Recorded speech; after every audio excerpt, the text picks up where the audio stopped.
Bueno, empezamos con el primer texto del programa, Modernidad y Revolución de Perry Anderson. En rigor es una reseña teórico-crítica de este otro texto, que es Todo lo sólido se desvanece en el aire, de Marshall Berman, ¿no? Es un texto, este de Berman, también interesantísimo para pensar la modernidad desde una perspectiva marxista, para pensar sobre todo las tensiones, ¿no? Entre los aspectos positivos y negativos de este momento histórico, un poco también en la línea de La metrópoli y la vida mental de George Simmel, textos que son interesantes para pensar el periodo que vamos a abordar en principio con la primera parte del texto de Perry Anderson.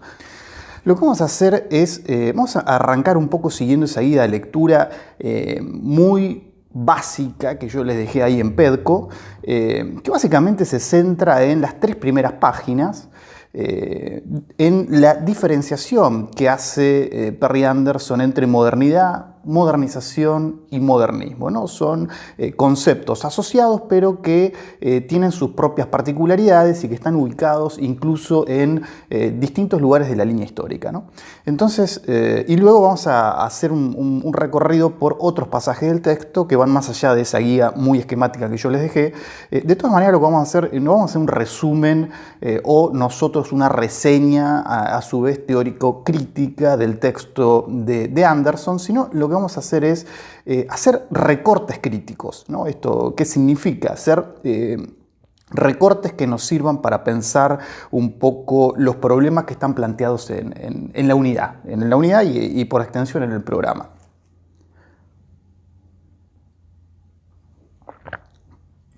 Entonces, quiero decir, van a haber muchas cuestiones, otras adentro del texto, que ustedes pueden recuperar llegado el caso, pero que no van a estar expresadas en este video, en esta clase, porque lo que vamos a recortar tiene que ver con cuestiones muy específicas. Vamos a ver, ahora van a ver por qué yo digo lo que digo. Entonces, empezamos planteando la guía de lectura con esta pregunta que dice, ¿cómo describe la modernidad? ¿No? Entonces, arrancamos directamente ahí en la página 1. Yo le puse paginación manual, ¿no? Porque no tiene, si no me equivoco, no tiene número de página, entonces le fui poniendo, cuando yo nombre el número de página, tiene que ver con el número de página que aparece en el PDF.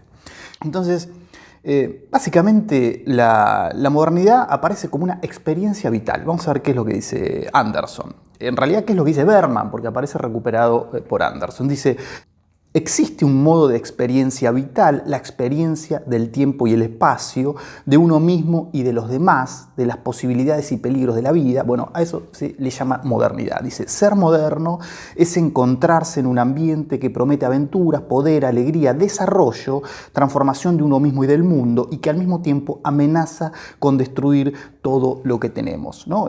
Un poco esta idea de un momento donde vamos a ver tensiones intrínsecas, una época contradictoria, paradoja. Por eso yo le citaba el texto de Simmel, que plantea esto mismo, el potencial liberador y a la vez alienante de estas grandes metrópolis que surgen como por encanto, dirá Marx, ¿no? En el periodo que va de mediados del 19 hacia adelante, ¿no? Entonces, tenemos esta primera definición, ¿no?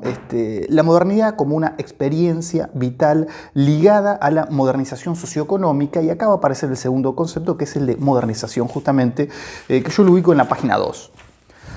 ¿No? Dice Berman, mediado por Anderson, cuando piensa la idea de modernización, dice, es una multitud de procesos sociales, ¿no? Enumera los descubrimientos científicos, los conflictos laborales, las transformaciones demográficas, la expansión urbana, los estadios nacionales, los movimientos de masas, impulsados todos ellos en última instancia por el mercado mundial capitalista, siempre en expansión y sujeto a drásticas fluctuaciones, ¿no? Esto a él le llama modernización socioeconómica. Entonces, por eso yo decía, la modernidad aparece como una experiencia vital ligada a la modernización socioeconómica, y esto que hace hincapié Berman, que también destaca Anderson, la importancia de la constitución del mercado capitalista global, ¿no? Entonces, un poco va a aparecer esta idea de base y superestructura, que es clásica en el pensamiento marxista, Eh, y que es un esquema complicado, también paradójico, para entender un poco la dinámica de esas contradicciones. Podríamos leer Marxismo y literatura de Raymond Williams, ¿no? Ahí él despliega un poco en la historia del pensamiento marxista cómo funciona esta idea de base y superestructura, ¿no? Básicamente que la base económica, los modos de producción material, las distintas formas productivas condicionan la conciencia, condicionan la expresión estética, condicionan el mundo de las ideas, ¿no? Que estarían ubicados en una esfera superestructural, ¿no? En la superestructura. Bueno, esta idea de base y superestructura la vamos a ver acá un par de veces en el texto de Anderson, la vamos a ver en el texto de Jameson. Jameson trabaja en base a eso. La idea base de los planteamientos de Jameson, que son interesantísimos, para mí uno de los mejores teóricos y críticos que tenemos en el programa, tienen que ver siempre con esta idea, ¿no? De pensar una base económica en función de abordar una superestructura ideológica, podríamos llamar, ¿no? Entonces, yo advierto, es un esquema que tiene sus propias problemáticas, sus propias complejidades. Más bien a mí me gustaría hablar, parafraseando a Williams, que nombraba recién, de un énfasis correlativo, ¿no? Eso sí, no podemos negar. Hay un énfasis correlativo entre la forma de producción material y la forma de producción estética, aunque por momentos, esto lo señala el propio Marx, hay instancias donde esto aparece desfasado. Bueno, eso también es un síntoma. Eso también lo tenemos que leer de alguna manera. No significa que todo va a encajar perfectamente, pero sí que ahí hay una matriz teórica que sirve para pensar los distintos problemas. Entonces, la modernidad es esta experiencia vital ligada a los procesos de modernización, ¿no? Entonces ahí va a aparecer luego el modernismo como una visión cultural, ¿no? Dice Berman, citado por Anderson, habla de la asombrosa variedad de visiones e ideas, ¿no? Dice, unas visiones y unos valores que han pasado a ser agrupados bajo el nombre de modernismo, ¿no? Entonces dice, bueno, la ambición del libro de Berman es revelar la dialéctica de la modernización y del modernismo. Entonces tenemos este otro concepto que para nosotros es uno de los más importantes en el sentido de que ahí va a estar ubicada la expresión estética, porque dentro de los modernismos vamos a encontrar en esta etapa histórica, vamos a ver a cuál refiere él sobre todo, vamos a encontrar las vanguardias históricas, que son la expresión más acabada de los distintos modernismos, ¿no? Entonces, lo podríamos resumir estas dos primeras páginas en esta placa, la idea de la modernidad, una experiencia vital ligada a la modernización socioeconómica, la modernización que son básicamente estos procesos socioeconómicos, y el modernismo, que sería una visión cultural, donde nosotros vamos a ubicar la expresión estética y sobre todo las obras y formaciones vanguardistas. Ahora bien, lo que une a este triángulo conceptual, que están de conceptos muy vinculados, dice ahí en la página 2 al medio, bueno, es básicamente la noción de desarrollo, ¿no? Hay una idea de desarrollo que se instala en estas distintas esferas y que se relaciona con el advenimiento, decíamos, del mercado mundial capitalista. Otra vez para pensar en términos de base y superestructura, ¿no?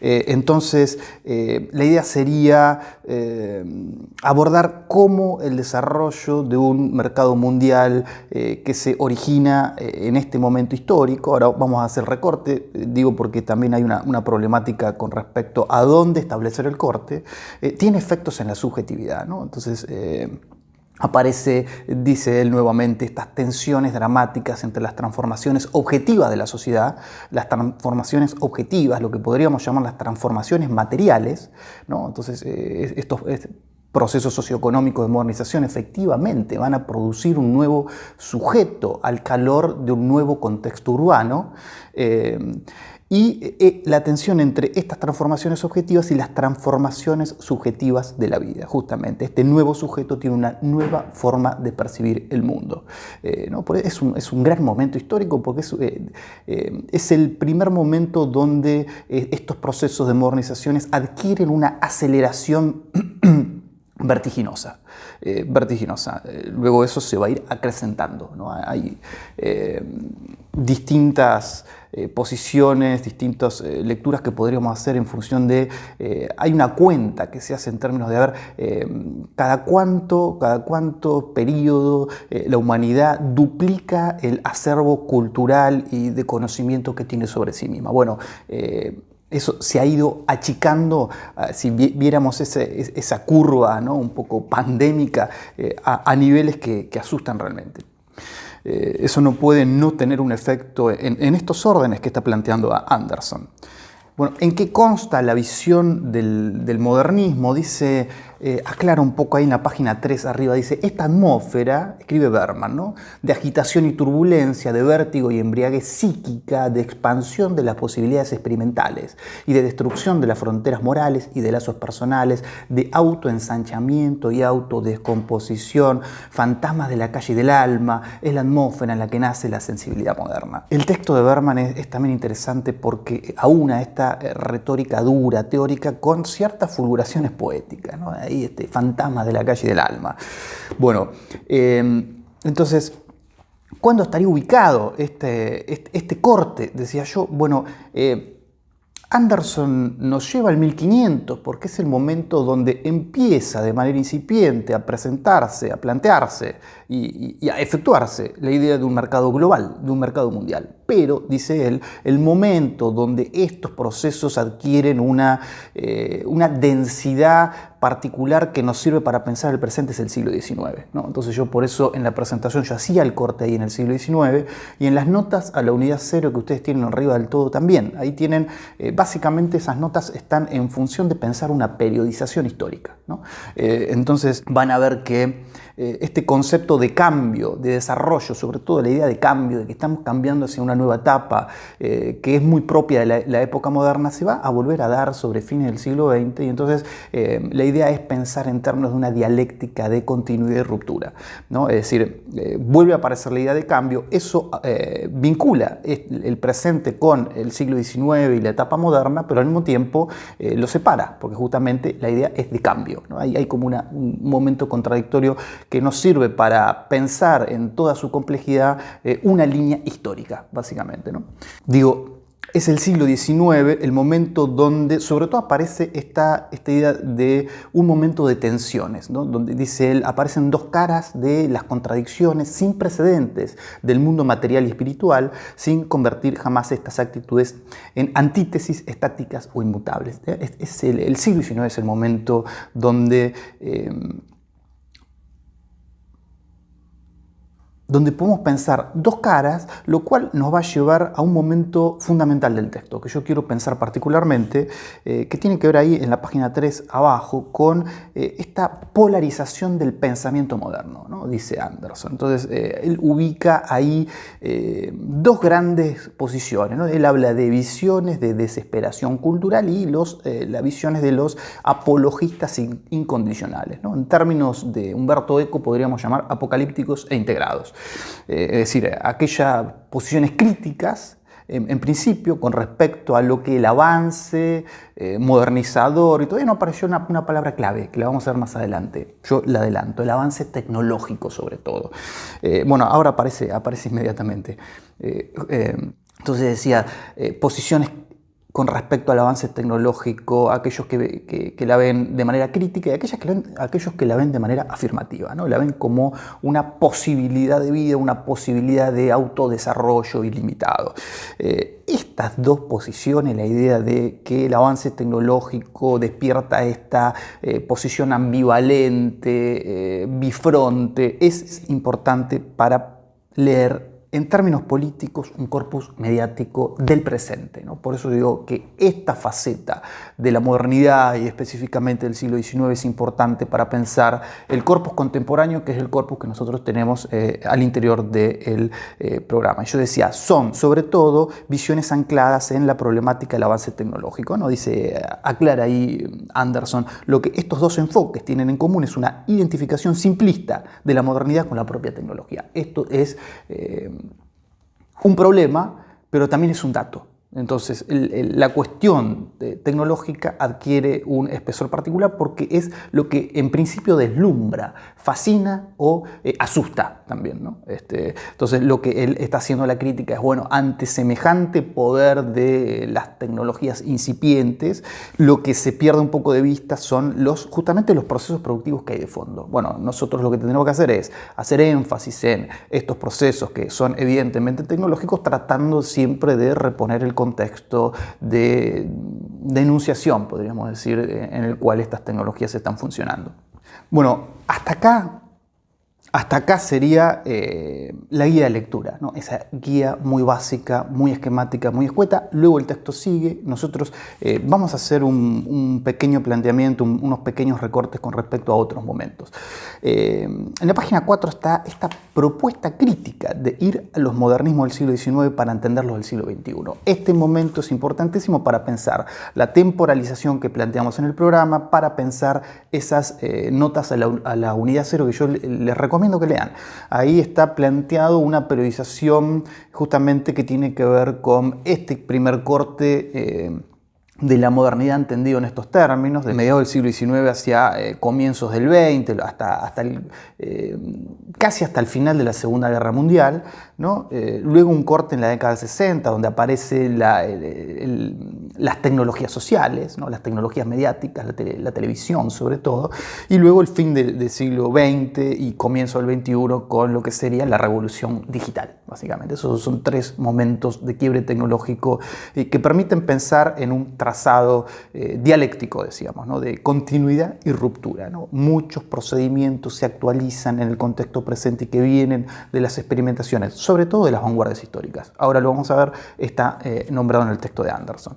Entonces dice Anderson, puede resultar que retroceder, en realidad, de nuevo, lo dice Berman, ¿no? Toda la primera parte es una recuperación del texto de Berman. Luego Anderson va a decir su propia cosa y vamos a ver un poco qué es lo que está diciendo. Dice, puede pues resultar que retroceder sea una forma de avanzar, que recordar los modernismos del siglo XIX pueda darnos la visión y el valor necesarios para crear los modernismos del siglo XXI. Este acto de recordar puede ayudarnos a llevar al modernismo de nuevo a sus raíces, a fin de que pueda nutrirse y renovarse, enfrentarse a las aventuras y los peligros que tiene por delante, ¿no? Entonces, habría un modernismo del siglo XXI. Acá ya tenemos un dato, y un dato de nuevo para leer el programa como un texto cero, ¿no? Digo, hay una idea, ¿no? En cada unidad de establecer un texto que mira al pasado, ¿no? Y otro texto que mira al presente, esas dos caras, un poco como el Angelus Nous de Benjamin, ¿no? Entonces, esto que dice acá Anderson va a significar volver a mirar las vanguardias históricas, decía yo. Marjorie Perloff habla de retaguardia cuando piensa las poéticas mediáticas contemporáneas, de retaguardia, es decir, aquellas obras que actualizan procedimientos que tienen una larga tradición y que se ubican en aquel momento experimental de las vanguardias históricas, ¿no? Es decir, para pensar el modo en que las vanguardias se actualizan al contexto presente. Este es un dato importante porque está en el centro de ese trazado de una periodización. Bueno, hasta acá esta primera parte del texto de Anderson. Yo lo que les propongo en los videos que vienen, en las clases que siguen, es ir cortando en videos cortos, ¿no? Videos de 10, 15 minutos, primero para que no se haga tan largo. Me parece que en este lenguaje de videos en internet me parece que funciona mejor, que no sea un video de 40 minutos, sino tratar de ir cortando con estos pequeños separadores. Y después, por una cuestión operativa mía, que yo estoy editando en el celular, y videos largos se me complica después para hacer una revisión de todas las capas, etc. Entonces me es mucho más cómodo hacer videos cortos. Entonces cortamos acá. Esta es la primera parte del texto de Anderson. Seguimos en el siguiente video, que yo los voy a ir poniendo en listas de reproducción. Se activa solo. Seguimos con la segunda parte de este texto de Anderson, ¿no? Vamos a seguir pensando ahora qué es lo que dice el propio Anderson sobre algunos procesos asociados con la modernidad, y después la última parte ya él entra a pensar de manera también incipiente lo que sería el postmodernismo, que yo les dije lo vamos a ver sobre todo con Jameson y Flusser, pero alguna cosita ahí también vamos a decir. Así que vamos al siguiente video.